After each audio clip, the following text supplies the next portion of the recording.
here with Lee Pistolero. How you doing, bro? And I'm bad. How are you? I'm recovering.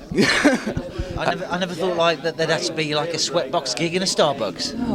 Well, how was the gig? It was great. It was like bloody packed. We couldn't get to the stage, but once we got on it was all right. It was cool. Yeah. Good show. Good response from the crowd. Yeah, great. That was great. I think we sold like I got jumped on after the gig for like about we were trying to buy CDs and albums and like whatever. So yeah, it's supposed to be released December the 3rd. All right. It's not going to happen. I don't think there's enough to actually now. Because of course you have recently gone solo, and what prompted that to happen now? Due to the fact that Heavy Metal Records, FM Revolver were so shit that I left the band on the eve of the press conference to launch the Gypsy Pistolero's Greatest Hits album. I founded the band, they're all my songs, and I just didn't want to work with them anymore. There was no promo, there was no video, there was no money for anything, so I just went like, no, not doing it. And apparently they own the rights to my solo album. But it's nearly sold out. It's nearly sold out. So what was it like going into the album as a solo artist, and was it good God, it was way easier. No drummers to deal with, no bass players. It was just like, do it, because Mark Westwood, who former band. Yeah, he was in White Trash with me, and we did like the Motorhead tours together, and we did all of that sort of stuff. The Ramones we played with way back, and 1993 we wrote about 7 of the songs that are on the Greatest Hits released for Gypsy Pistoleros, which is great when it comes to PRS. Because they're like, no, who owns the rights to these? And it's like, no, you should check. PRS, it's down there. Oh, well. He did everything though. He played like guitar. I played the shitty guitar bits, and he played all the really good guitar bits and the bass and the whole thing. So it was just an absolute breeze. It was easy. Yeah, and the new album is The Good, the Mad, and the Beautiful, and you've already got the video out. Yes. That's quite. I've seen that. That was very interesting because. Yes. Low budget B-movie horror movie. Now, you were on the soundtrack for the video game Wet. Yes. And I heard, is it going to be you or the Pistoleros, the band, that are going to be on the sequel soundtrack? Me. Okay. Yeah. So, I mean, what's that like? Because Ruby's Got a Gun is the actual. Well, we're supposed to. Well, I'm not supposed to say anything about this, but sorry, I always do. Konami bought the rights to it. And so they're going through, I think it's about the 4th actual reprogramming of the game. Okay. Because they didn't like it, so it was sold from Bethesda to them, and etc. But Ruby's Got a Gun, I think, was written on my first solo album before I rejoined Gypsy Pistoleros to leave again. Was written then, and that's like the actual title track. And Wet did that video. I don't know if you've seen it. Yes, I have. It's got all footage from the game. Yeah, that was done from. What are they actually called? I can't remember what they're called now. They changed the name from A2M, I think they're called now. Or that sounds familiar. Yeah. What's it like writing for a video game? I mean, do you see bits from the game, or do you have ideas from the game given to you? Well, we had I think it was 4 tracks on the original game, and Ruby's really cool. God, she's hot as well. But I just wrote it like they said. Like, look, we need a track for this, so like I just changed like an existing song that we had to actually incorporate that and go with the whole character thing and the whole bit. All right. God, you're one of the few people that actually asks about Wet now. Oh no, I just thought it should have been a massive game. It was one of those ones which I never actually got round to owning myself because it looked interesting, and then just before I was about to get it, people started saying, "Oh no, it's not. It's not worth getting." They due to I think they changed distributors, Japanese. And it was 3 years held up. Oh. So it would have come out those 3 years before. It would have been really cutting edge. But you know what it's like in the game industry. They are, of course, now releasing a sequel, so that's good. I mean, and it's got your music on. So 6 songs on it. Wow. So I mean, that's always good. I mean, a lot of bands get a lot of. Please be a massive game, please. Yeah, I mean, a lot of kind of bands get recognition from their music in other games. Talking about distribution. you used something called Pledge Music. Yes. Did you for this? Yeah, did you this talk album. about that a bit? Yeah, no, it's brilliant. The way that basically I got round Heavy Metal Records, FM Involver said, like, you can't release anything, you can't do this commercially. So I said, like, all right, then I'll do a fan pledge album. Then they can't touch it. Yeah. It's not released commercially. Yeah. But it's been brilliant. I mean, it was just like it's sold. I think CD wise, we've done 1,230 so far, and the vinyl has been repressed now, but the original 300 have gone. Yeah. Wow. Well, that's obviously gone well. Was it quite nice to have that fan involvement and to see that you're not just making something and then hoping fans buy it? You can actually see. Well, it was like cool. That's what I said. Like after the gig at Starbucks, I just went like, dude. They went, where did we get the album from? Where did we get the album from? I went like, just come and get it from me. And they were like, I said, yeah, we've cut out 4 people in this. Dude, just ask me and I'll get it. And so it was like, we did like 120 quid's worth just in like about 5 minutes before Mike Tramp was trying to get on stage. Well, like, you bastard, Mike Tramp, we're making money here.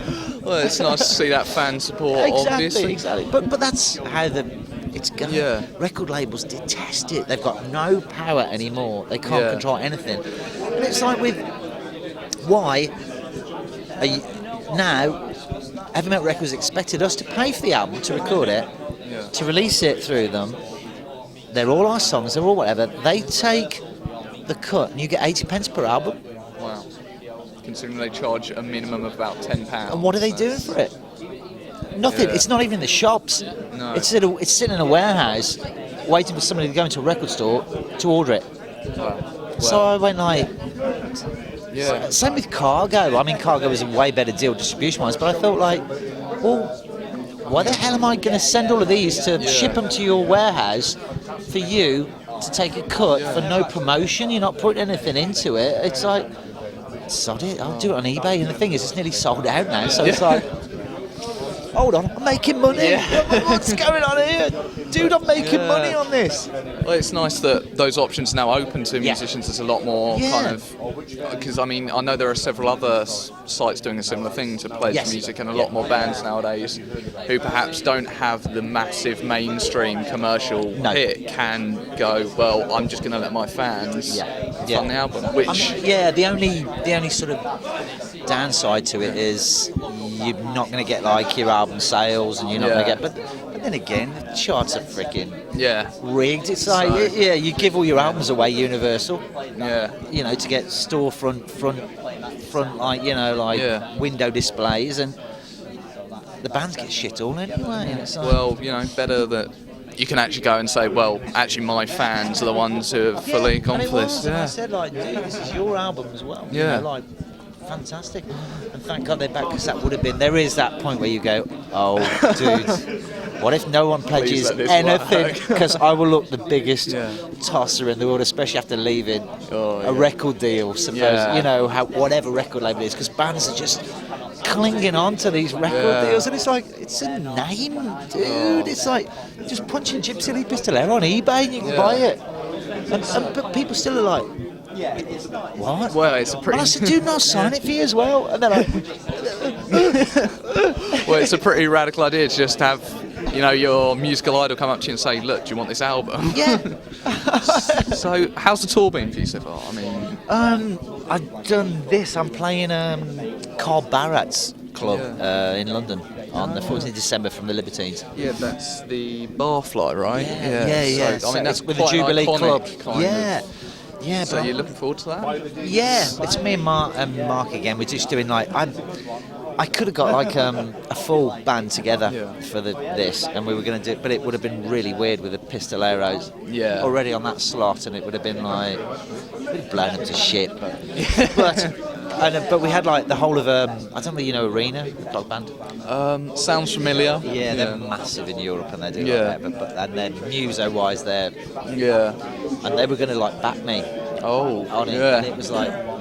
That would have been something. But it's like I said today, I said at Starbucks today, I said like, oh, this is Mark who's turned Arena down 3 times, and everyone went, get the fuck out. It's like, dude, they're fucking like Yeah. thousand Well, capacity venues. They've just sold out last week all over Europe, and it's like it's weird how European different bands, I mean, genres. they don't translate Prog's over weird here. as well. You know, it's like their own little train spotter community. You know, so certain things. Do you find that your music does hit certain audiences better than others? So, for example, because you've got quite a lot of Latin influences, if you play to a... Firstly, we sort of, due to the fact that when I was a kid, I used to support Laws of New Church, Kill City Dragons, the glam period of that, Dogs D'Amour, the Choir Boys. Then I went on to do moved to Spain, and we were still a glammy type band, and we did the Ramones, and we did like UFO, all of that. And for some weird reason, I've got sort of playing in like the glam trash sleaze genre, which we really, and once we came with the Spanish stuff, we weren't. I mean, we played the Spanish stuff when we were supporting the Ramones in '93. Yeah, well, I mean, that's when it first came out. You've got a whole album which is basically just Spanish songs. Yeah, and which was funny last night because their singer was trying to sing the Spanish bits, and it was like, dude, I lived there for 4 years. Yeah. Dude, you're murdering my lyrics. You don't pronounce it like that. I so wish they play Spain. Yeah, well, I mean, you gotta just do what you can with your own stuff and exactly let it go. Yeah. Well, it's all my songs anyway, so the royalties. Do you play? They do great. Yeah. Do you play your old songs along with your solo stuff? Yeah, we did. I think we did Bandido today, Arcade Law, like some of the early stuff that I actually, because Mark was in the first Gypsy Pistolero's incarnation in '93. Yeah. And I think because the album, Gypsy Pistolero's album, that's released on Heavy Metal Records, from the band that played last night, there's only Iggy that's on it. All right. And he wasn't a founding sort of member, so it's a bit, it's like a Spinal Tap moment. Yeah, because I mean, I've just started kind of really starting listening to all your stuff recently. I mean, songs like Un Hombre Sin Rostro, I cannot stop listening to that song. Yeah. It's just, I mean, it's the kind of music that you don't expect to be as catchy as it is. It's almost like, I can't say anything about this, but I'll just say like thing. Mr. QT, who does a lot of. He works with somebody Rodriguez as well, is really interested in using some for like some upcoming movie stuff. So that's the massive. That would be very exciting. So whether it happens, whether or not, because you look, you know what it's like. You look a complete prat if it doesn't. Stuff drops in and out. Yeah. But there's. Well, I wish you luck with that because it's going to be fun because some of the songs, Heavy Metal Records apparently now, so I'm publishing over to them. So that's going to be like. Well, obviously you've just released the album, so I imagine you'll just be touring for a while for now. But yeah, well, we're just doing little things. I'm just doing like the London show, Jubilee, and like just some local stuff. But next year, I'll go with the. Do you have plans? Do you think that in the next couple of years we will be seeing another solo album from you with the same? Unless I call it Gypsy Pistolero tribute. No.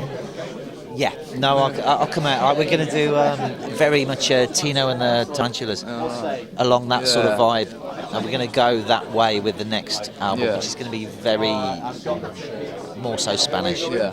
You know. So, I mean, are you going to be around the festival for a bit? Are you planning to see anyone while you're here? I was going to go as soon as we played. As soon as I kind of get my stuff out. It's like, I might be staying for a while. Now I was driving and now I'm like, because I had a bottle of brandy. Which I passed round the audience at Starbucks. They were quite cool songs. I went like, dude, is it illegal to like pass around alcohol in Starbucks? It's only brandy. And the guy's like, which was nice. Yeah. Well, but like I'm probably over the limit about 3 times now. So whilst you're here, do you think you see anyone? Is there anyone kind of? I want to see Seb back because we played with them in Rocklahoma in the States. And well, it depends what mood he's in though. Yeah. Nice. I've known him a while, and he's like cool as hell when he wants to be. So that'd be good. So I might like stay for him. That'd be cool. And the Choir Boys, I like seeing the Choir Boys. Yeah. I mean they're playing in the next day or two, I think. So. Yeah, tomorrow, isn't it? I think so. Yeah. Right. Well, it's been great talking to you, and definitely buy the album because it's. Oh God, yeah.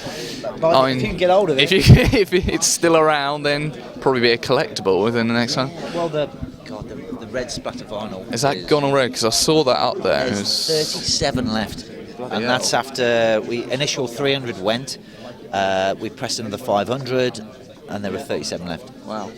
So, and it's like, you know, I've never been in this position before in a band, and you're going like, shit, I've got all this money. We can't do another album or anything, and you're going like, it's not supposed to be this way. The record company are going to go, yeah, you still owe us like $3,000. Well, hopefully you can maintain that position, and we will see you within the next couple of years again. Thanks.